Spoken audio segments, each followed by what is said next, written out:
ابو طالب سن رہے تھے، ان کے دل پر ان آیتوں کا اثر ہو رہا تھا، بدن کانپنے لگا تھا۔ جب حضور صلی اللہ علیہ وسلم خاموش ہوئے تو ابو طالب نے پوچھا، یہ کون سا مذہب ہے؟ آپ صلی اللہ علیہ وسلم نے بتایا، یہ ابراہیم کا طریقہ ہے، انہی کا دیا ہوا یہ نام اسلام ہے اور اس کے ماننے والے مسلمان کہلاتے ہیں۔ ابو طالب بولے، بیٹے، یہ تو بڑا اچھا مذہب ہے، اللہ کی عبادت کا یہ اچھا طریقہ ہے، ہمیں فخر ہے کہ ہمارے خاندان میں نبی پیدا ہوا۔ پیارے بیٹے، تمہارے دادا کی پیشن گوئی پوری ہوئی، کیا تم جانتے ہو وہ پیشن گوئی کیا تھی؟ نہیں چچا، آپ صلی اللہ علیہ وسلم نے کہا۔ میں بتاتا ہوں، ابو طالب بولے، جب تم پیدا ہوئے تھے تو تمہارے دادا نے تمہارا نام محمد رکھا تھا۔ لوگوں نے اعتراض کیا کہ آپ نے اپنے پوتے کا نام نیا اور نرالا کیوں رکھا؟ تو آپ نے کہا، اس لیے کہ میرا پوتا دنیا میں سورج بن کر چمکے گا۔ بیٹے، اب جب کہ تم پر وحی آنے کا سلسلہ شروع ہو چکا ہے اور اللہ نے تمہیں اپنا رسول بنا لیا ہے تو یقیناً تم حجاز کے نہیں، عرب کے نہیں، پوری دنیا کے سورج بن کر چمکو گے۔ ابو طالب آپ کے چچا تھے، سرپرست تھے، بزرگ تھے۔ آپ کو ان کے سامنے زبان کھولنے کی ہمت نہ ہوتی تھی، لیکن جب آپ صلی اللہ علیہ وسلم نے ابو طالب کی باتیں سنی تو کہنے کی ہمت ہوئی۔ آپ صلی اللہ علیہ وسلم نے فرمایا، چچا، آپ بھی مسلمان ہو جائیں۔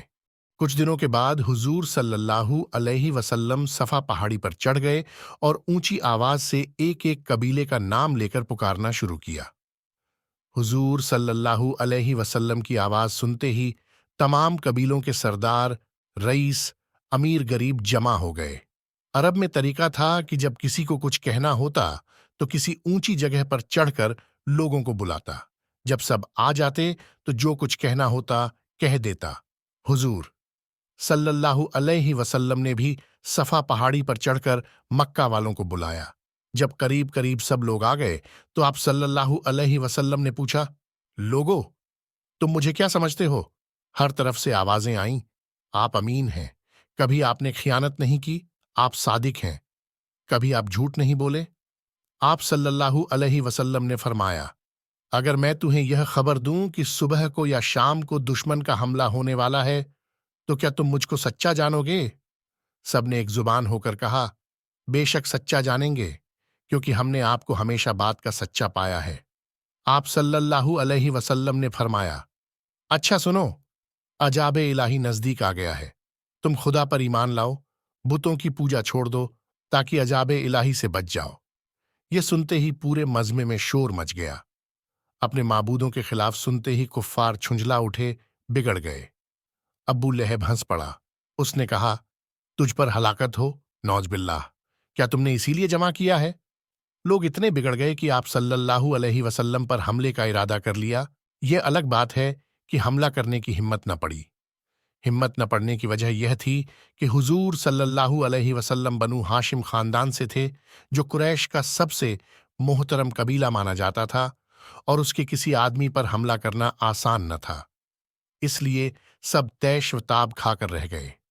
قریش کی مخالفت حضور صلی اللہ علیہ وسلم نے صفا پہاڑی پر تشریف لے جا کر مکہ کے تمام قبیلوں کو بلا کر اللہ کا پیغام پہنچایا اور صاف صاف کہہ دیا کہ اللہ کا عذاب قریب آنے لگا ہے۔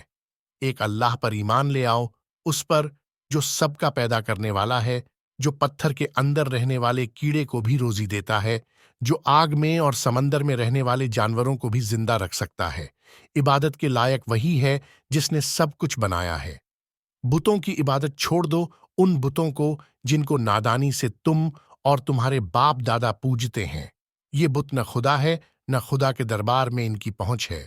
انہیں تم نے اپنے ہاتھوں سے بنایا ہے، جنہیں تم خود بناؤ وہ تمہارے خدا کیسے ہو سکتے ہیں؟ پھر یہ باتیں کب کہیں؟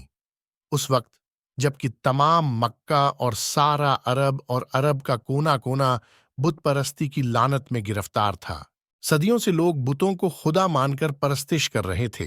کبھی کسی نے بت پرستی کے خلاف آواز نہ اٹھائی تھی، اس لیے کوئی بھی آدمی بتوں کے خلاف ایک لفظ بھی سننے کو تیار نہ تھا۔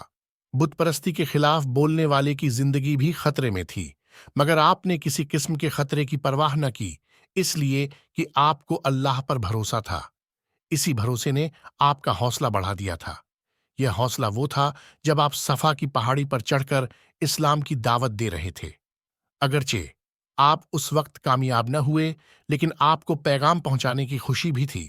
اب مسلمانوں کی تعداد بڑھ کر 40 ہو گئی تھی، اس لیے آپ اور آپ کے ساتھی سبھی اسلام کی تبلیغ میں لگ گئے۔ ایک دن آپ نے حضرت علی رضی اللہ تعالی عنہ سے کہا کہ دعوت کا سامان کرو اور تمام قریبی رشتہ داروں کو بلا لاؤ۔ حضرت علی نے دعوت کا سامان کیا اور تمام رشتہ داروں کو بلا لائے۔ چنانچہ تھوڑی دیر میں لوگ آنا شروع ہو گئے۔ عباس، حمزہ، ابو لہب، ابو جہل، ابو طالب، ولید اور بہت سے لوگ آئے۔ سب کے سامنے کھانا چنا گیا۔ سب نے اطمینان سے کھایا۔ جب کھانا کھا چکے تو حضور صلی اللہ علیہ وسلم کھڑے ہوئے اور آپ نے فرمایا، میرے بزرگوں، جو کچھ میں کہوں اسے ٹھنڈے دل سے سنو اور اس پر غور کرو۔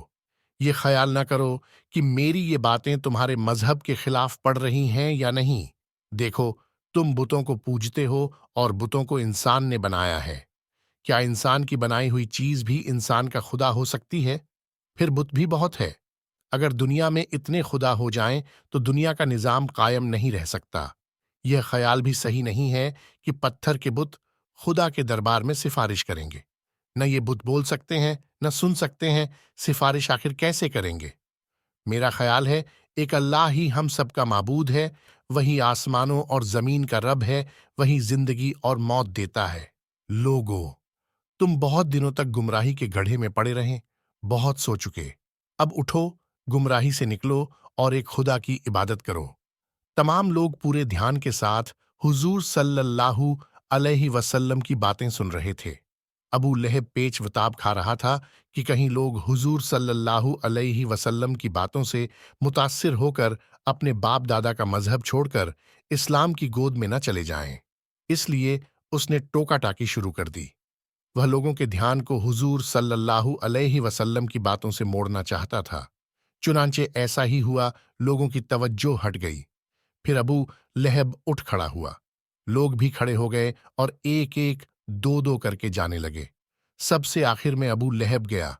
اگرچہ اس دعوت سے بھی حضور صلی اللہ علیہ وسلم کوئی فائدہ نہ اٹھا سکے، لیکن حضور صلی اللہ علیہ وسلم نے کوئی خیال نہ کیا اور کچھ دنوں کے بعد پھر دعوت کی گئی۔ حضور صلی اللہ علیہ وسلم کی دعوت میں پھر سب لوگ جمع ہوئے۔ پھر حضور صلی اللہ علیہ وسلم نے وہیں تقریر فرمائی۔ اس بار ابو لہب کو گڑبڑ کرنے کی ہمت نہ ہوئی، خاموش سنتا رہا۔ دوسرے لوگ بھی خاموشی سے سنتے رہے۔ آخر میں آپ صلی اللہ علیہ وسلم نے پوچھا، کون ہے میرے اس نیک کام میں میرا مددگار؟ سب چپ رہے، کوئی بھی نہ بولا۔ حضرت علی کھڑے ہوئے۔ آپ نے فرمایا، حضور صلی اللہ علیہ وسلم، اگرچہ میں سب سے چھوٹا ہوں، کمزور ہوں، مگر میں آپ کا ساتھ دوں گا، اپنی زندگی کی آخری سانس تک ساتھ دوں گا۔ ابو لہب حضرت علی کی باتیں سن کر ہنس پڑا۔ اس نے مذاق اڑاتے ہوئے کہا، محمد، علی تمہارا ساتھ دے گا، اب تجھے کس بات کا ڈر؟ حضور صلی اللہ علیہ وسلم نے کہا، تم مذاق اڑاتے ہو تو ٹھیک ہے، کچھ دن اور اڑا لو، پھر خود ہی رو گے، پچھتاؤ گے۔ آپ نے جوش میں آ کر کہا، سنو اور کان کھول کر سنو، ایک نہ ایک دن پورا عرب بتوں کی پوجا چھوڑ کر رہے گا اور اسلام کا سورج چمک اٹھے گا۔ ابو لہب ہنستا ہوا اٹھا اور چلا گیا۔ اس کے ساتھ ہی تمام لوگ اٹھے اور چلے گئے۔ آج کی دعوت کا بھی کوئی مفید نتیجہ نہ نکلا۔ اب آپ صلی اللہ علیہ وسلم نے یہ طریقہ بنا لیا کہ جب نماز کا وقت ہوتا، خانہ کعبہ میں جاتے اور نماز پڑھنے کے بعد بت پرستی کے خلاف زور شور سے واج فرماتے۔ اس سے کافروں میں غصہ پھیل گیا۔ ہر بت پرست آپ کا جانی دشمن ہو گیا۔ تمام قبیلوں نے مل کر ایک مجلس شورا بلائی اور یہ تجویز پاس کی کہ حضور صلی اللہ علیہ وسلم کو اور ان لوگوں کو جو مسلمان ہو گئے جتنی بھی تکلیفیں دی جا سکیں دو۔ چنانچہ حضور صلی اللہ علیہ وسلم پر سب سے پہلے سختیوں کی شروعات ہوئی۔ شروع میں بدماش گوکھرو کانٹے دار چھاڑ لاتے اور رات کو اس راستے پر بچھا دیتے جس سے حضور صلی اللہ علیہ وسلم گزرنے والے ہوتے۔ چونکہ آپ صلی اللہ علیہ وسلم کو گوکھرو تکلیف دیتے تھے، کانٹے دار چھاڑ دامنے مبارک سے الجھ جاتے، پر آپ صبر کرتے اور گوکھرو اٹھا کر کانٹے سمیت پھینک دیتے اور کبھی کسی سے شکایت نہ کرتے۔